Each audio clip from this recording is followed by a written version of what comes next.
Habari za wakati huu na karibu katika utabiri wa hali ya hewa ambao ni wa saa 24 zijazo. Na kwa usiku wa leo ni matarajio yetu kuwa maeneo ya magharibi mwa nchi yetu, maeneo ya nyanda za juu kusini magharibi, kusini mwa mkoa wa Morogoro, Ruvuma, Lindi pamoja na Mtwara, maeneo haya yanatarajiwa kuwa na hali ya mawingu kiasi, mvua na ngurumo za radi katika maeneo machache. Mikoa ya Singida pamoja na Dodoma, maeneo haya yanatarajiwa kuwa na hali ya mawingu kiasi, mvua katika maeneo machache. Wakati maeneo mengine ya nchi yanayosalia, maeneo haya yanatarajiwa kuwa makavu. Na kwa siku ya kesho, mifumo ya upepo inatarajiwa kuvuma kwa kasi ya kilomita 10 kwa saa katika ziwa Tanganyika pamoja na ziwa Rukwa, na kwa kasi ya kilomita 20 kwa saa katika ziwa Victoria pamoja na ziwa Nyasa, lakini pia kwa kasi ya kilomita 30 kwa saa kwa ukanda wote wa pwani, na hivyo hali ya bahari inatarajiwa kuwa na mawimbi makubwa kiasi.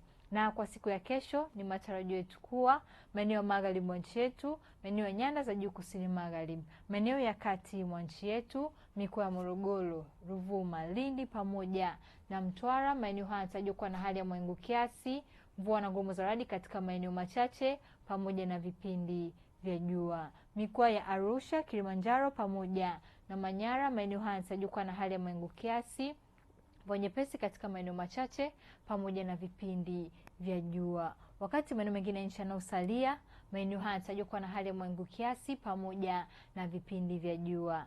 Na kutoka Mamlaka ya Hali ya Hewa Tanzania hatuna la ziada. Ulikuwa nami Rebecca William, tukutane hapo kesho muda wakati kama huu.